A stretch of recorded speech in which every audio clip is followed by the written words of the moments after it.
Welcome to the Empressa Era podcast, a realm where intuition flows through real life and your personal power is celebrated. I'm your host, Queen Empressa, and together we'll explore tarot, self-mastery, sensuality, and aligned growth. Now take a deep breath, relax your shoulders, and let's get into it.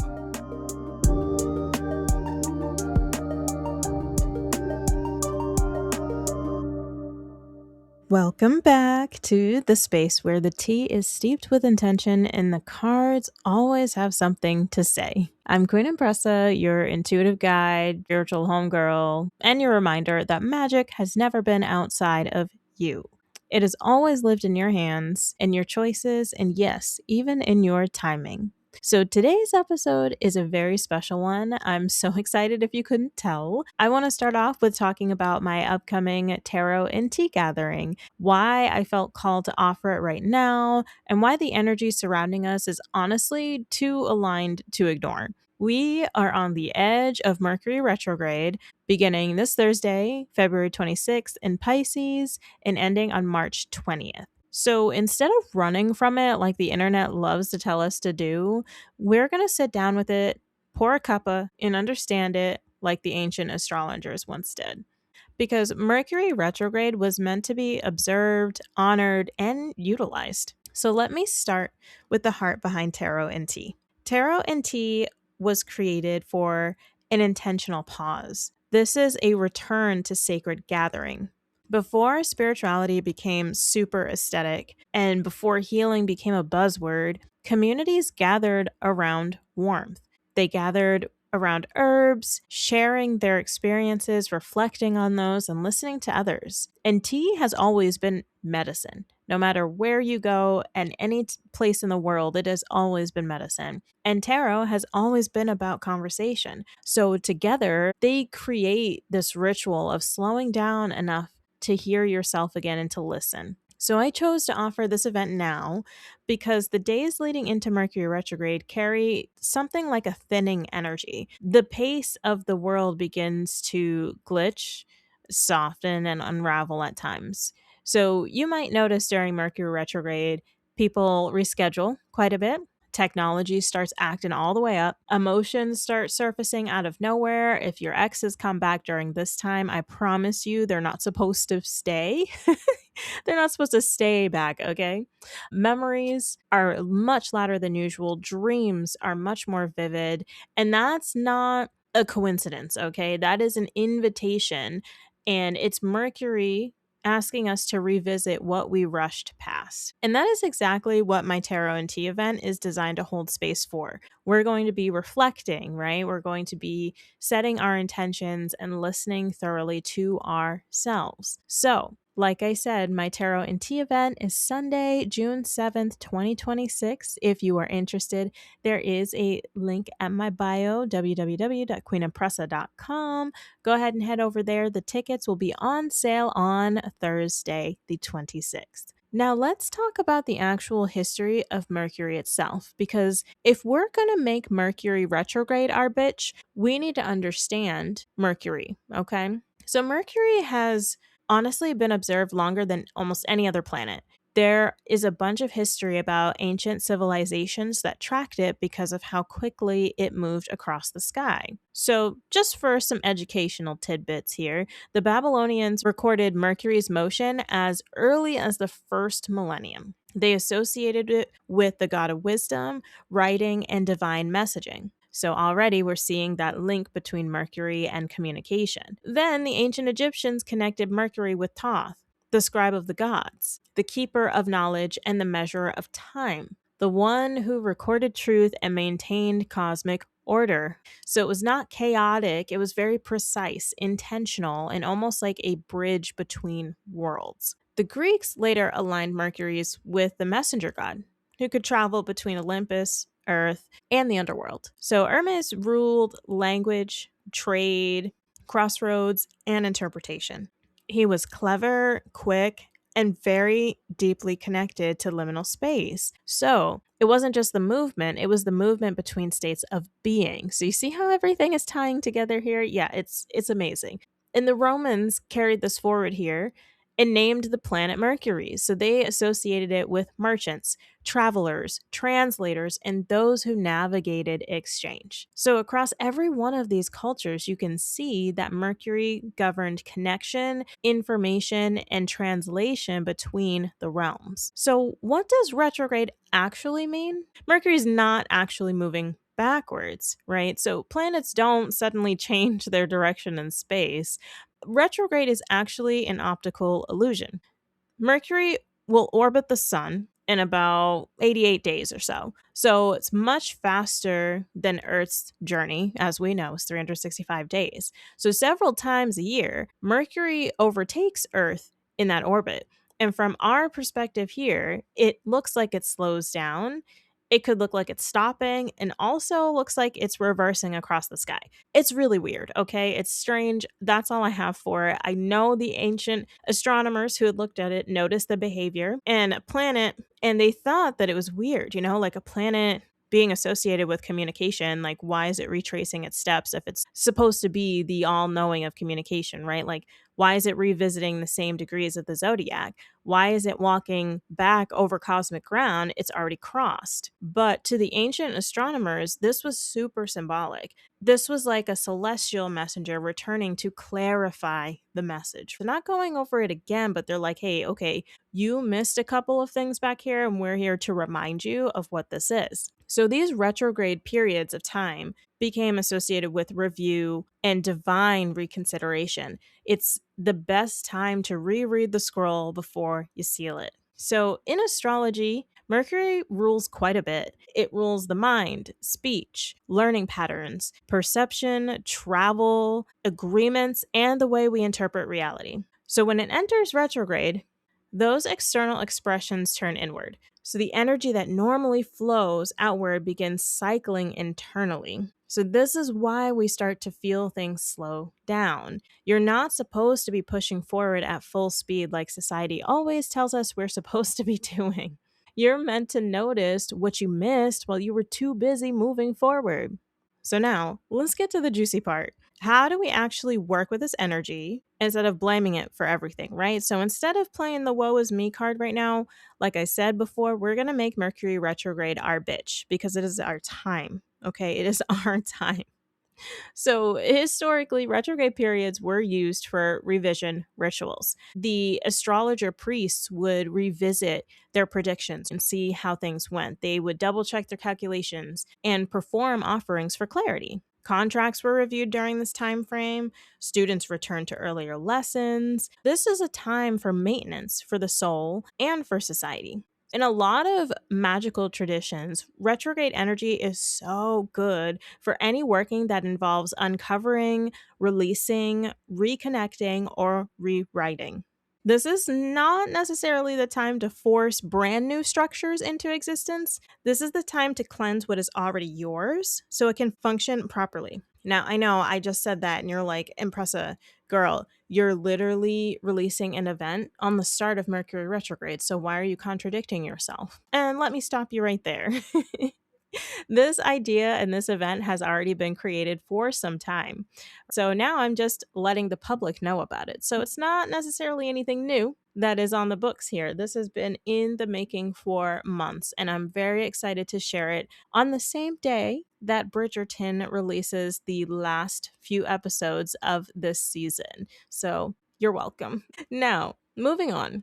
Mercury retrograde is very similar to like a spiritual housekeeping. So when you think of housekeeping for witchcraft or whatever it is that you decide to unify yourself with, you'd clean your space, you'd clean your altar, you'd reorganize your books or your journals or whatever it is that you use on a daily basis.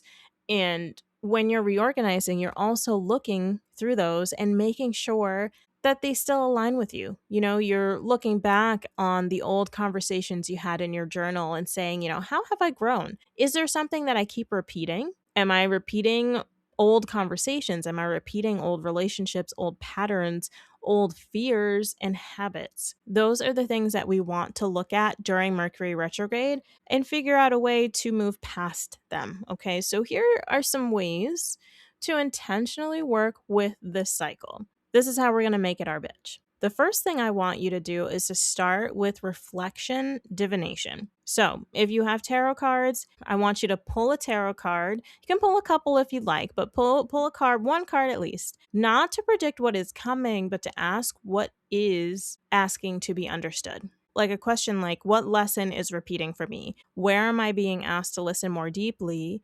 Or my favorite, what truth did I rush past earlier this year?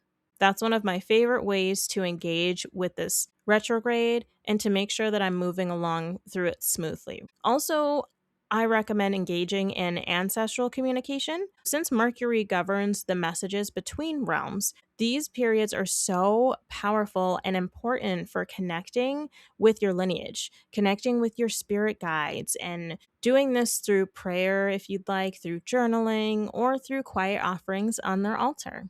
Another favorite of mine is revisiting unfinished creative work. I know a bunch of you who are listening that definitely have some things on the back burner that maybe you've stopped creating for a while. Life got a little bit too busy, but I'm telling you right now, this is the perfect moment for you to pick that back up. There's so much magic and completion during retrograde and finishing something that calls your energy back to you. So even if you don't know what that is yet, when you first think about it, take a moment and sit with yourself. Close your eyes and really just think about, what is something creative that I've worked on in the past that I could complete soon within the next month?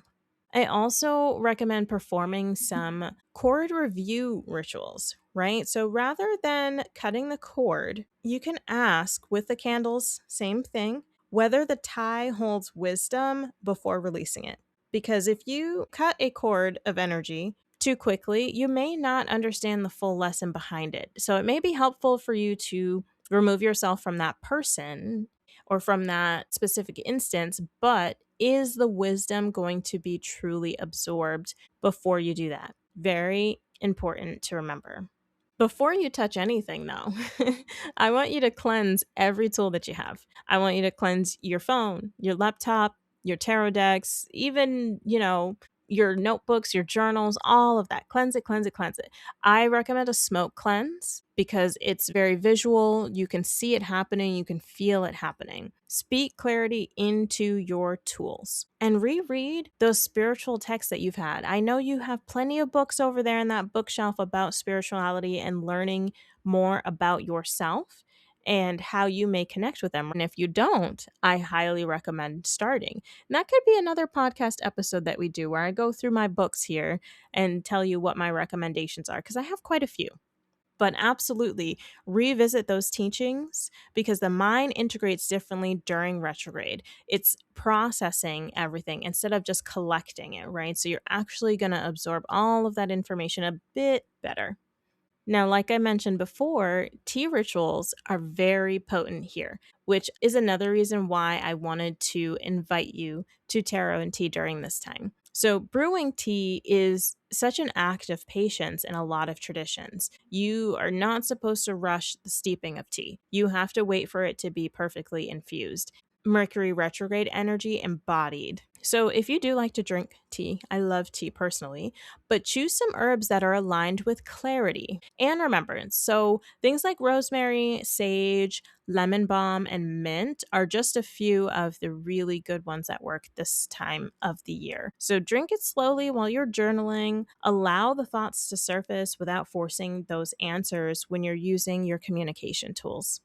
Another historical note many people don't realize is that pre modern astrologers didn't label retrogrades as negative. So, that fear based interpretation became so popular in modern cultures because the fast paced productivity is so worshipped, instant gratification and hustle culture. It's exhausting, is what it is. But slowing down at some point became equated with failure. But the ancient societies, they understood cycles. They understood that there was a specific time to plant something, a time to harvest it, and a time to rest fields so that they remained fertile. So Mercury retrograde is time for the intellect. And when it's honored, it actually strengthens your future actions. Instead of canceling your life during this time or making sure you're not doing anything because you're scared that Mercury retrograde's gonna get you, try aligning your rhythm and making it your bitch instead. So during this time, double check your details with care. Instead of being anxious about it, just double check. Listen twice or read twice before you respond. Make sure that you're taking into account that sometimes the way that you read a text or an email might just be a personal reaction and not the reaction the person who sent it is actually trying to give. Also, give yourself some time between your commitments and your contracts. Give yourself time. Don't try to rush everything in this month. Allow the reconnection where it feels nourishing. And I want you to tread lightly on this one, right? Because I said before, a lot of times the exes try to come back during Mercury retrograde.